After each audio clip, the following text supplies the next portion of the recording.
Good afternoon, ladies and gentlemen, and thank you for tuning in to Mikasa Sukasa. I am your host, Niko House, and I urge you all to join our One Follow, $1 campaign when we show the mainstream media that if they will not invest in the truth, then we will invest in those who will. You can do so by clicking on that Patreon link in the description below and just donating $1 single per month, and you will change the trajectory of this channel as so many people before you already have. It's been an amazing journey, and a lot of people have contributed to that, and they get to say, as we continue to grow, that they were here from the very beginning, and I hope you can too. And also, if you're already here and you're already watching, just go ahead and click the subscribe button and help us on our road to 10,000 subscribers. I can absolutely guarantee that you will not regret it. People come here from all different walks of life, races, ethnicities, political backgrounds, and they all come and leave with a grain of truth and some new information, no matter where you fall in a line politically and socially, and that's one of the things I take a lot of pride in. So even though we may not always agree, we definitely can grow and learn from each other. So I urge you all to subscribe if you're already here. Help us get to 10,000 subscribers. So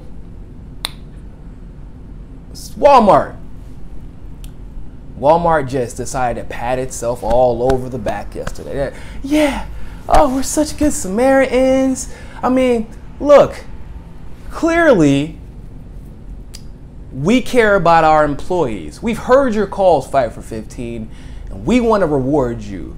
So Walmart decided to brag a little bit yesterday because they raised the minimum wage to $11 an hour. Oh my God! I can finally go buy that Ferrari I've been wanting to get now.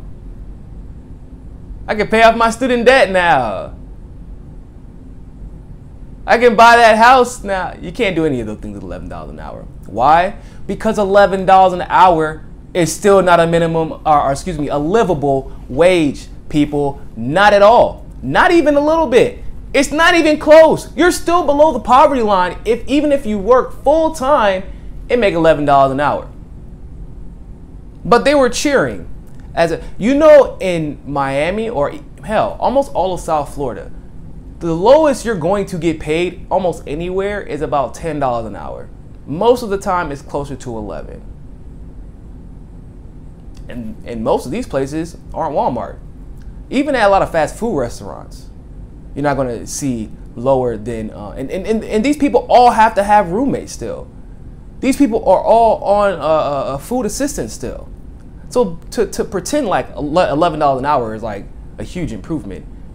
If they're doing it, it's because they finally were pushed into doing so. Because I'm gonna explain that in a second. But you know, they bragged a little bit. They expanded maternity leave too. And they've even given a cash bonus, right? But you can only get the full cash bonus of $1,000 whopping if you've been there for 20 years. So if all you've had to do was give 20 years of your entire life to Walmart, and you can get a $1,000 bonus. If you've only given 15 to 17 years or 18 years, then you can get a whopping $750. Hey, only most of your adult life. What's the big deal? At least you got $1,000 out of it. And as far as maternity leave is concerned, it's great, right? Like you get 10 whole weeks of maternity leave. And then you get 6 whole weeks of parental leave.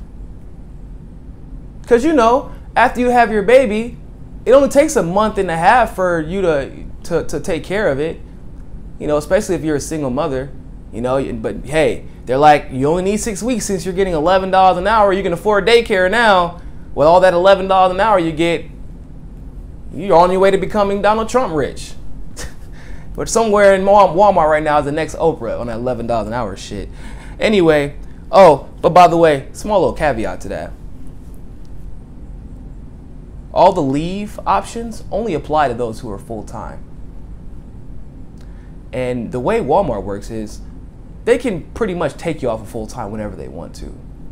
So if they start steadily reducing your hours as you become pregnant, and for some reason you don't average a certain amount of hours, You don't get to leave. That's awkward. But it's totally Walmart. Now, understand something, people. They actually are trying to credit the tax bill with this move. As the tax bill has given us so much freedom that we can finally start doing a little bit more for our employees. What? They are literally, like, Walmart is trying to credit the tax bill for finally being able to pay their employees a livable wage. Now, and they're really still not, and they're still not doing it. Most of their employees are part-time, so they're still not even paying their employees a living wage. They're crediting the tax bill with finally being able to pay them at least a little more than what they were before, with being able to give basic maternity leave, with giving $1,000 bonus. Oh, for giving 20 years left to Walmart, 20 years of your life to Walmart. But it's weird because they're crediting the tax bill with that. However, what they don't mention in all of this is that Sam's Club, also owned by the Walden family, managed by the same group of people, they closed over 176 stores in the same day they announced the $11 an hour thing. Talk about a distraction. Oh, and this altruistic Samuel Walden family, you know, the same ones who we're giving $11 an hour now thanks to that tax bill. That tax bill is what allowed us to do this. They closed 176 stores, and guess how the employees found out? When they went to work the next day and the doors were locked. That is how people found out that they were not going to be able to feed their families anymore. That they were not going to be able to pay their rent. That they were not going to be able to pay their car note, their phone bill. This family, this corporation has some nerve to pretend like they care about their employees. It would be, I guarantee you, at least 60 to 70% of those people would rather just keep their little $9 an hour if those people could keep their jobs and feed their families. Don't try to credit the tax bill. Oh, the tax bill gave you so much relief that you had to fire hundreds, really close to 1,000 people, more than 1,000 people.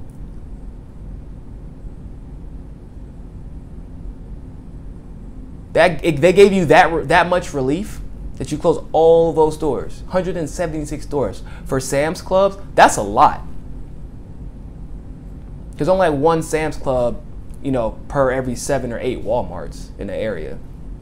So that's a lot. But hey, $11 an hour though. I'm sure Fight for 15, you know, is satisfied, because that's why they asked for 15, because they were planning on settling for 11. Pay your people a living wage. And I'm telling you people, it really comes down to this very fact that Walmart is one of the largest employers in the country. If they did not raise their minimum wage, this stock market boom that they're experiencing eventually was going to come to a screeching halt. Because everybody knows, if I can't pay my bills, I can't shop at Walmart. I mean, I can go there for groceries and things like that. That's about it. I'm not, you know, they're not going to be, they're not going to be able to get their electronics. They're not going to be able to shop for their clothes. I mean, and it's not, obviously, it's not just about if they can shop at Walmart, but the stock market largely, and the success of Walmart stocks included, largely depends on where else they can shop at.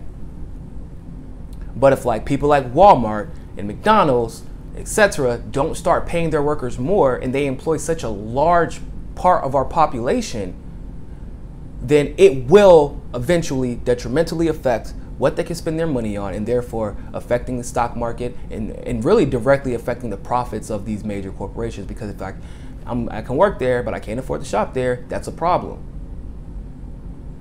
One of the things that Best Buy at the time when I worked there was actually really good at was making sure that we had money in our pockets. We used to get bonuses every single year called Blue Crew Bucks.